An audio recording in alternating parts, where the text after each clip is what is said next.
Hi, everyone. I'm Gregory Landua. I'm one of the founders of Regen Network.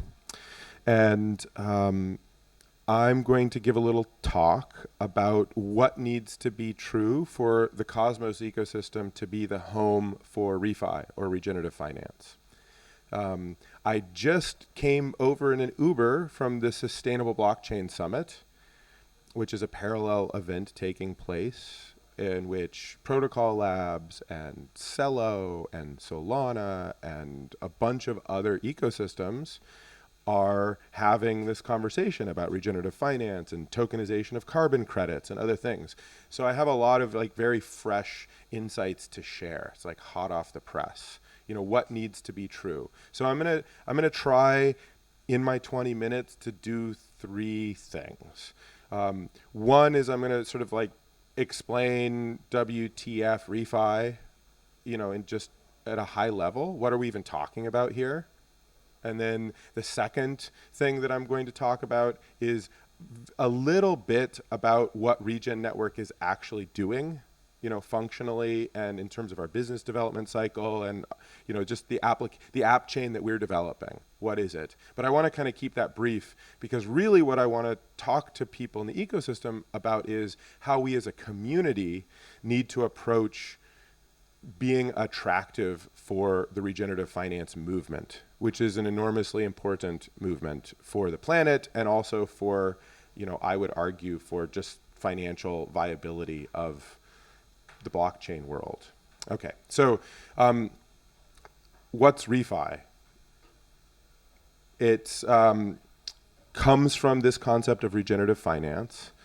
So you're sort of smashing regenerative finance, not refinancing loans, into the hashtag meme refi. And what most people are talking about really relates to climate action. The dominant narrative in the refi movement is around carbon sequestration, avoiding emissions, and fighting climate change, and sort of integrating and upgrading the incumbent or legacy carbon markets using blockchain technology. There's a lot of that conversation, that level of conversation. But I also think broadly that movement is trying to go a step deeper and ask the question, what happens if we redefine value, flows, and creation to align it with some sort of public good that a community identifies as important for their existence? Because that's a level deeper than just the climate question, right? Because climate change, we're sort of saying, hey, we have a biosphere.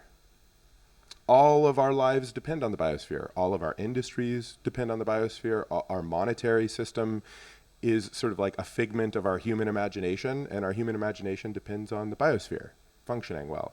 So how do we connect and coordinate our human economy with the larger world, the real world, the tangible world of climate flows, of carbon cycles, of water cycles? How do we do that in a way and if you do that, if in some way there are assets and collateral and financial instruments that are all linked in a legitimate, transparent, and plausible way to ecological health or regeneration, think about the transformation of what economics means and what finance means and what money means. It's really mind-blowing when you start to, go in deeply into that.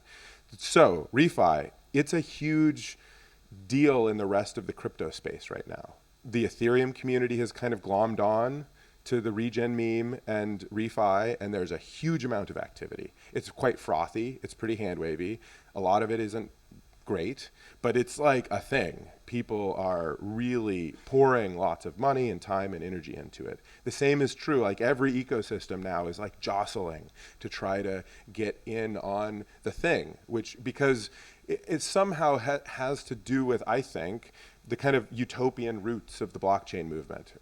Almost all of us probably are here because we genuinely think some sort of open, distributed, permissionless, democratic system is going to be better, right? So all of us have some, impulse to try to serve and transform society, and that is pretty deeply resonant with this, the deep, maybe the one layer deeper, which is, hey, let's tangibly connect those aspirations to real world regenerative outcomes. Okay, so Regen Network, our attempt is to create an open, thank you so much. Our attempt is to create an open system for communities to define and mint ecological assets. And we're starting with carbon markets because there's an existing market and people already exchange these ecological assets in the form of carbon reductions or avoided emissions. So and that market is $350 billion per annum or so, and it's growing at about 30% a year. And most people are forecasting that specific market to be something like $2 trillion per year of economic exchange. So that's real money. That's a real market. That's a market that is going to surpass, the far surpass the current crypto market and our market cap as a community. But fundamentally, that go-to-market strategy is really in service to a set of tools that are meant to allow communities to kind of define how they're going to incorporate ecological health into their value system. And I'll get back to why that distinction, like why I'm not just sort of like, why we're not all in on just like the carbon market thing, where we're like, yeah, we need to serve this emerging carbon market, right? We need to improve it. We need to make it become more legitimate and more efficient, more transparent, but also it's not everything. There's something deeper that we need to pay attention to. There's a more holistic kind of regeneration that's really at the deeper root.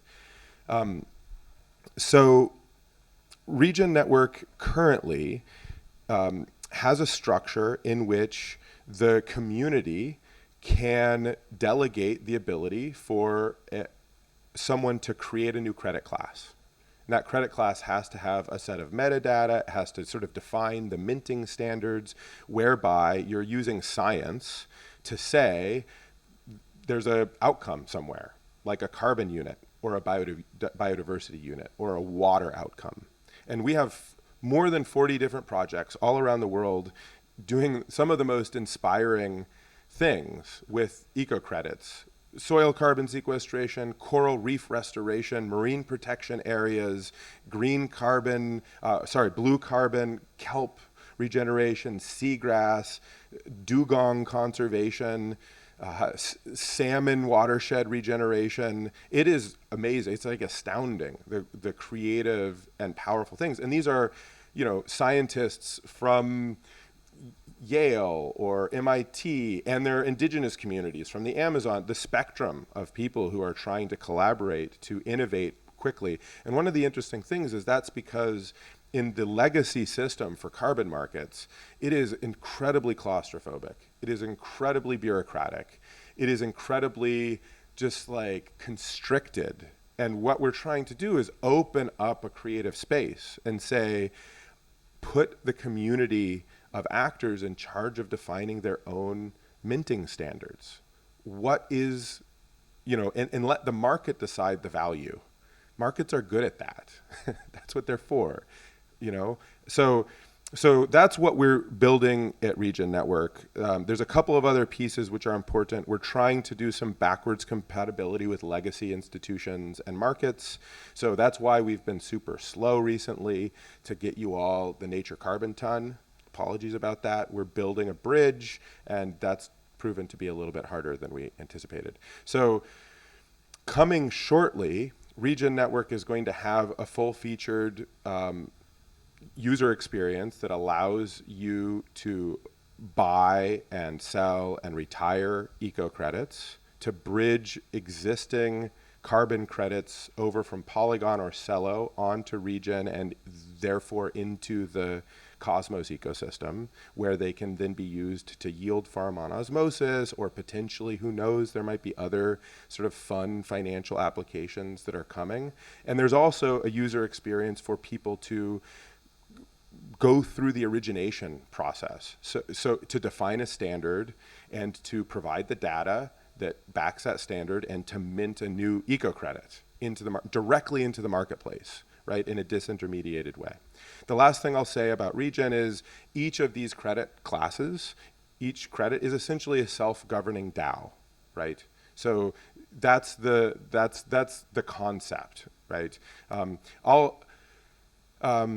think I'll refrain from going a layer deeper in sort of like what's happening with Regen Network, because the real meat of the talk that I want to give and the real conversation I want to have with everybody here is about what we need to do as an ecosystem to be attractive to this movement. You know, and Regen has a big role in that. Like what we need to do is build fantastic tools for project developers and farmers and scientists to make it easy for them to bring their land, their stewardship, and their scientific expertise together to create a representation of regenerative impact or conservation impact. It's like that's our role, right? That's what we need to do well. But as an ecosystem, the Cosmos ecosystem, what we need to do well to be attractive to this broader movement, because that's just one application, right? But refi, that's like at the root of regenerative finance. It's the deepest layer, origination. Without good origination, you get what happened with KlimaDAO. Anybody familiar with that? Anybody Klima holders? So what happened there is they tried to jump directly into financialization and liquidity, and they sort of chose a subprime carbon asset and tokenized it, and there was like a massive market whiplash. So they relied on hype, and they relied on the sort of like degen ape we're all going to go in it together. And, you know, that's a market force. That's an important thing to understand. But deeper than that, we have to understand the roots of legitimacy and the roots of how we create assets that are deeply meaningful. They have real impact. They represent real regeneration is actually a hard thing to do. So we're trying to do that at Regen Network. But we also need a bunch of other things. So I'm going to outline the things I think we need as a community. Number one, we need to mature our capital formation as a community. Capital formation in the Cosmos ecosystem sucks. Let's be frank. We're trying to work on that with the Cerulean Ventures. So we recently raised some money. We're raising some more. Cerulean Ventures, not R&D Inc. or Regen Foundation. We said, hey, let's have a VC fund that focuses specifically on the Cosmos story for regenerative finance. So we raised $7.5 million and some Regen, and they're actively raising. I can put you in touch with them.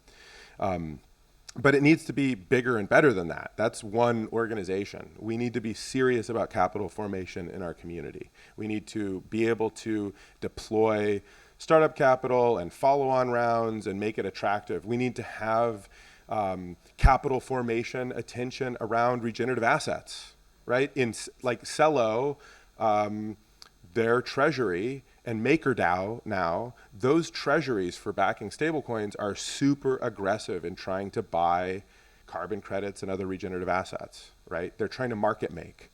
We need to make sure that Inter and any of our other stablecoin projects are understanding the key role of these types of assets on their balance sheets. And I could go on a whole dissertation about why that's financially responsible and an important thing to do. But just to say, in capital formation, there's sort of the market making of the asset itself, and there's the investment in startups and projects and infrastructure and development that actually makes it all work. So capital formation. The second thing we need to do better as an ecosystem is around the defense and articulation of the value proposition of app chains and why it is important to have your own sovereign state machine for many of these applications. Because it is. Legitimacy is sourced. Vitalik wrote one of the most cogent defenses of the app chain thesis that's ever been written. And it was the blog that he wrote about legitimacy. And in that blog, he said, legitimacy doesn't come from the immutability of the blockchain. It comes from the community of actors choosing to imbue legitimacy. And here in the Cosmos ecosystem, we understand that we can link the consensus of a state machine to the community's generation together of legitimacy. And we can tie that to specific features that we would call SDK modules, where there's executable logic of some sort that the community thinks is important and legitimate, right? And so for these markets for public goods, regenerative outcomes, impact, that sovereign state machine, that inclusion of the entire community in generating consensus about what's going on is, if you really dig into it from a game theoretical perspective, is far superior than running on a giant rent-seeking arbitrary smart contracting platform, right? Where people have different incentives. Their incentives are any asset is good, any activity is good, as long as I can extract value as a miner, as long as it hypes and pumps, which is different from a scenario where you're trying to align people's incentives around a set of qualities of an impact, right? And that's where the value is being derived. So we have a philosophy, we have an ethics, we have a tech stack that is really deeply aligned with this thesis of regenerative finance, really deeply aligned. But we need to do better at being able to articulate, why that is true. Why is it true? And we need to be able to make that argument kind of over and over and over again, because everybody kind of has this, I kind of like to call it the machine brain, right? Where, there's a set of assumptions and people just keep on those assumptions. It's like the ultrasound money thesis of Ethereum, right? It's just a mantra. So we kind of need to develop our own mantra about, the roots of sovereignty in legitimacy. And that legitimacy is the prerequisite for a regenerative economy. So you really can't run this on, an arbitrary smart contracting platform that's owned by a bunch of VCs or owned by just a bunch of early people who happened to be there that have nothing to do with your use case. Either way. So that's number 2 of the things that we need to be thinking about as a community. So there's capital formation, there's sort of our brand, our marketing, that defense of sovereignty linked to legitimacy, linked to regeneration, and how important that is for us to articulate. And the third thing is the tech stack. We just have to continue to do better at composability and lowering the cost of deployment. There's been huge leaps in this recently, right? And I know the SDK team is cranking away on app wiring and other things that are going to transform the developer experience. And with Interchain security, this is going to transform. The modular blockchain stuff that Celestia is doing is going to transform this. This is all kind of about to happen, right? It's all about to happen. But we do need to understand as an ecosystem that those are barriers to getting adoption from passionate, talented humans who want to deploy their time and their energy and their capital to try to make change happen in the world.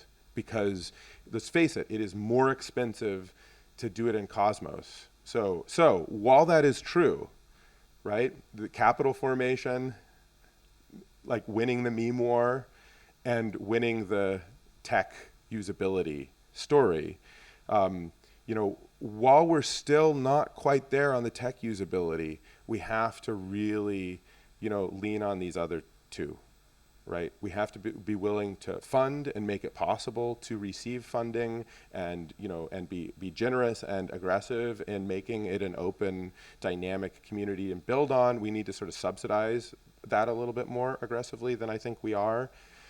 And we need to just keep reminding everyone why doing it a little bit, taking the time to, it costs more money and it costs more time to deploy an app chain than it does a smart contract.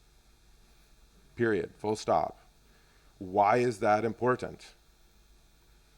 Why is it important, right? And I tried to make my case for that. I would just encourage everyone, like, I guess the purpose of my talk is to just like say, let's have that dialogue over and over again, and let's sort of like distill our community story around why that is so important, why sovereignty connects with legitimacy, and why legitimacy is the foundation for a regenerative economy. And if we can do that to ourselves, if we can articulate it and believe it, I certainly believe it, right? I am a deep believer in that. That's why we put so much time and energy into, from the very beginning, building on the Cosmos stack before the SDK even really existed. And that's why we contribute to the Cosmos SDK, is because we believe that having an application-specific blockchain technology that any community in the world can create a state machine that links to their cultural system of value and their ecological state is really the thing, right? Regen Network is important, and what we're doing is essential, but the bigger game here is making it cheap and easy for communities to link their value production on their own terms without there being some sort of weird incentive rent-seeking situation. So I'm not sure where I'm at with time. I'm done. Thank you all for listening. It's always a pleasure to see everybody. I'm so stoked to be here, and this venue is amazing, isn't it? Good job, you guys.